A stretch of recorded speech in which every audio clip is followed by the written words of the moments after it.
Palace of Mirrors, Season 1, Episode 4, The Bridge of Giants.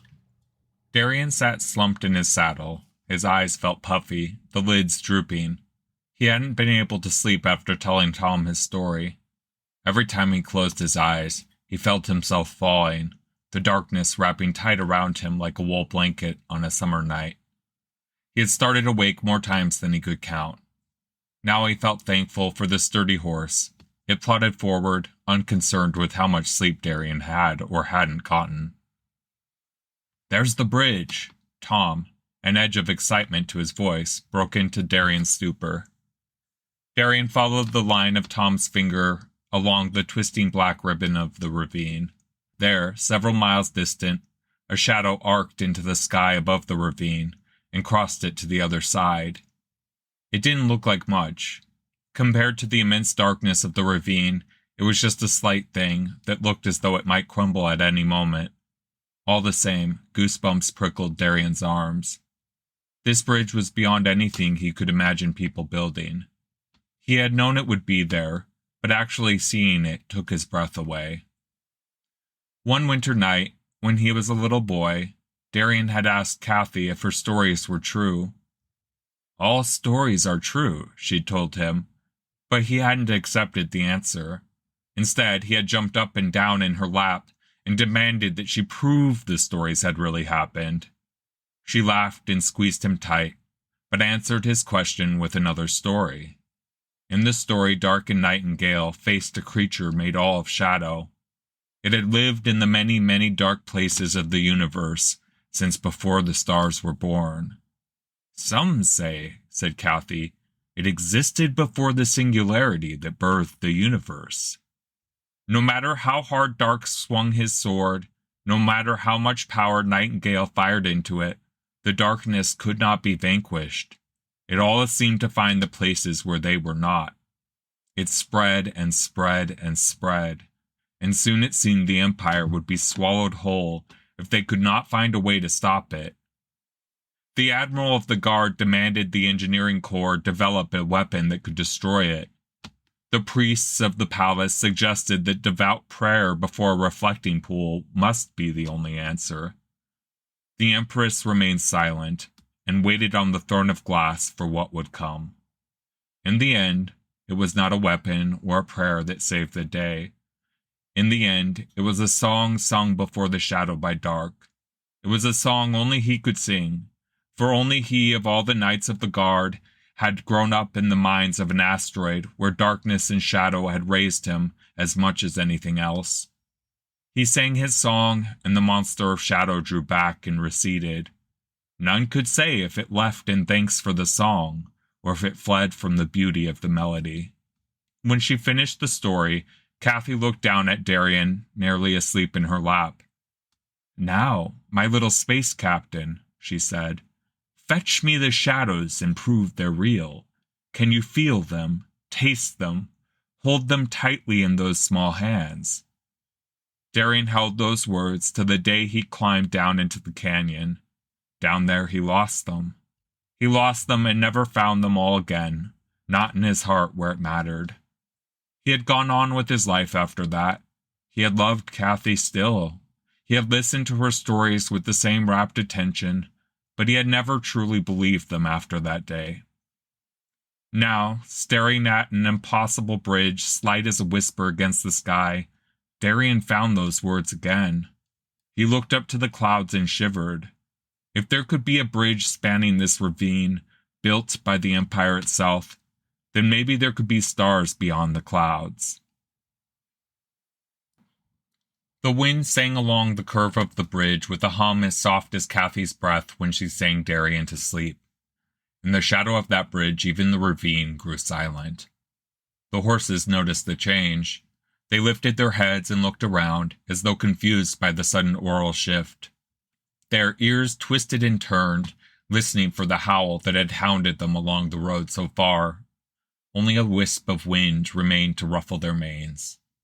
Darien pulled his hood back and craned to follow the curve of the bridge. The ancient engineers had constructed the parabola from a dark stone that didn't match the jagged gray-brown stone of the landscape. Where had it been quarried, Darien wondered. Had it been here on 6, or somewhere else beyond the clouds? As they drew closer, Darien constantly found himself realizing how much he had underestimated the scale of the bridge. It looked like a line that had been drawn by giants into the sky, and yet no matter how close they got, and no matter how large the bridge appeared, it never looked any less fragile. At any moment, it seemed to Darien, a wave of shadow might rise up from the canyon below and swallow the bridge whole. 2 statues, only the feet remaining, stood guard at the bottom of the bridge. Time had worn them so far down that they almost looked like rocks that had just so happened to resemble legs and feet. Darien ran his fingers along the pitted stone. Who had they once been? What had their stories been? Kathy would have known, but Darien did not. A road of smooth black stone came down off the bridge, cut across their little rutted wagon road, and continued on across the world. Its crisp lines, deep color, and smooth surface were nearly as remarkable as the bridge itself. It had been laying over 500 years ago, but you couldn't tell from looking. Tom's gaze followed the road up the bridge, and then back down to Darien. He smiled with just the corners of his eyes. The lines around those eyes had deepened since he had stumbled into Darien's home. The hair on his head had faded from black to gray. The color made Darien think of the remnants of statues standing guard by the road, and he realized that Tom, with his gray cloak, fit in beside them. Well, this is where we part. He turned his horse so it faced the road leading away from the bridge, but didn't start. His horse shifted from hoof to hoof, but the rider remained frozen. He waited, his body stiff. Darien put his hand on Tom's back, although the horses made it an awkward gesture. I keep waiting, said Tom. I keep waiting for Cassandra's laugh. I keep waiting for Theo's voice. I keep waiting. Darien thought of Kathy. When he had been afraid, she had always been there. When he had been bored, she always had a story. When he was so frustrated, so angry he couldn't breathe, only she had been able to calm him down. Her voice filled every quiet moment. I don't think we ever get done waiting for those we've lost. They dismounted, and Tom wrapped his arms around Darien. You don't have much further to go. The orchard lies just beyond the bridge. The Ruperts are good people. I've spent many days in their home. They'll take good care of you, and their daughter, he smiled wide. I think you'll like her. She's something special. What about you? Asked Darien. Will you be okay? Tom's smile turned wistful and sad. What did I tell you that night? The rain will wash me clean. I'm not okay, but I'll go on. It would be good to see Adrian again. We haven't been under the same roof since Theo was born. A chill spread from Darien's heart. It took him a minute to understand it wasn't just emotion. His breast pocket had grown stiff with ice. He pulled out Kathy's mirror. Crystals of ice glittered and broke loose. The snow fell on wind that soon turned it to rain that lifted up and scattered across Tom's face. His eyes widened with shock, and he looked up with a question on his face. This was Kathy's. It's an antique mirror.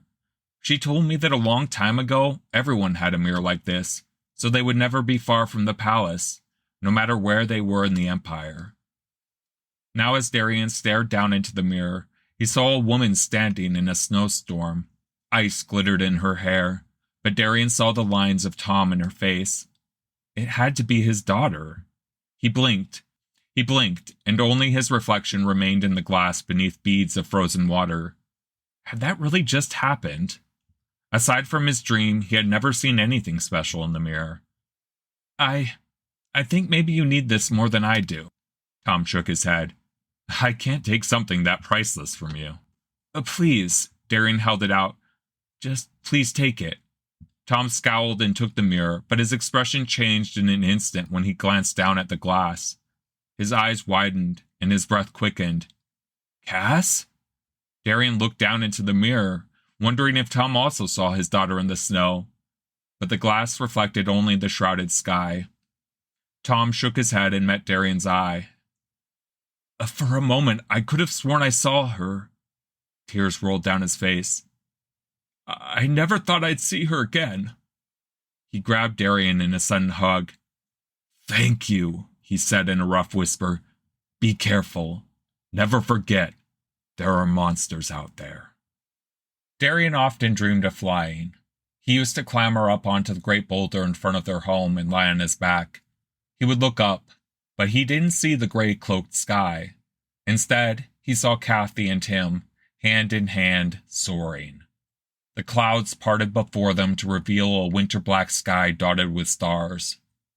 Sometimes, when summer work had worn him down and the stars felt further away than dreams, he would simply dream of flying over the landscape. He might imagine landing on the top of the jagged mountains, where in even the hottest summer months there would still be snow. From the top of the bridge, Darien no longer had to imagine what it would be like to fly. He knew in the rush of the wind, in the dizzying height, in the pit of his stomach. He knew. His horse huddled, shivering as close to the middle of the bridge as possible, but Darien stood on the very edge with his hands wrapped around the railing.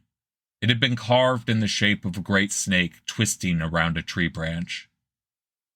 The abyss lay below, black and silent. Darien shivered. He didn't want to think about the darkness beneath the surface of the moon, but it lurked in the back of his mind, even as he stared out to the furthest edges of the world. The mountains cut the sky, as angry as a festering wound. Foothills, cracked and broken by endless smaller ravines and canyons, spread from the mountains. From the top of the bridge, the canyons looked like rivers of shadow. The image reminded Darien of a pane of glass almost broken. One more tap might break it all apart. Fear gripped his heart then. His world was beautiful. He had always known that. Not the beauty that Kathy described in her stories. No, it was the beauty of something stark, something surviving against all odds in an impossible place. But it was a fragile beauty. A glint of light distracted Darien from his ruminations, and he found himself turning to the land on the other side of the bridge. There, not so distant, stood the broken spires of a city nestled in the hills. He recognized it from Kathy's old maps, the ones that showed the world as it had been long ago. Those maps named it Snowfall. Darien stood on a bridge built when an empress sat on the throne of glass in the Palace of Mirrors. He stared at a city, long abandoned, built when starships broke free of the clouds. The road continued from the bridge across the land. It did not follow the contours of the terrain. It cut through it, as though it had been drawn by the line of a sword. It continued on, unconcerned with the wind that still held a taste of winter. It continued on, unconcerned with the ruins of the world around it. It continued on, not troubled by the ravines so black and so hungry. It continued on and on. Darien followed it, and the city came into focus beyond the hills. The towers, once glistening structures of glass and steel, had grown dull with layers of wind-blown grime. They no longer stood tall and proud and impossible. They had broken and crumbled. The people who had built them had probably thought they would stand forever. Darien longed to know how it would feel to believe that humans could be as timeless as stars and stone. On top of a hill, the road met a plaza and split off. In the center of the plaza stood a four-armed statue. Each arm pointed down a different route. Darien circled the plaza. If he continued, the road led to an orderly orchard and a large domed farmhouse. Smoke rose up from a chimney, and the cloying smell of apples clung to the breeze. If Darien followed the road, he would reach his destination, the destination his father had chosen for him. He didn't have to follow that road. That was the promise of the statue. Who knew what he would find if he went down one of those other roads? He might find a Ragnar cat, a hidden glade in a copse of ancient trees, a knotted tree shaped by untold winters, clinging to the edge of a cliff. He might even find a lost starship. He laughed at the flight of fancy. He knew better than to dream. He had learned that in the darkness of the canyon. Still, even if he didn't find a legend, he would find something other than his father's quiet life. He turned his horse for the farmhouse not because he wanted to meet the Ruperts and work on their orchard, not because he wanted a quiet life.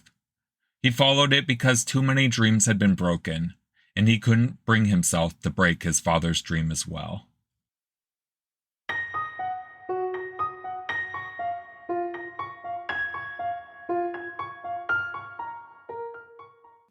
Thanks for listening. If you'd like to support the show and haven't already, please subscribe, rate, and review. Next week, on Palace of Mirrors, Darien meets the Ruperts, whose orchard rests under the shadows of a ruined city. An ancient book hints at a deep history.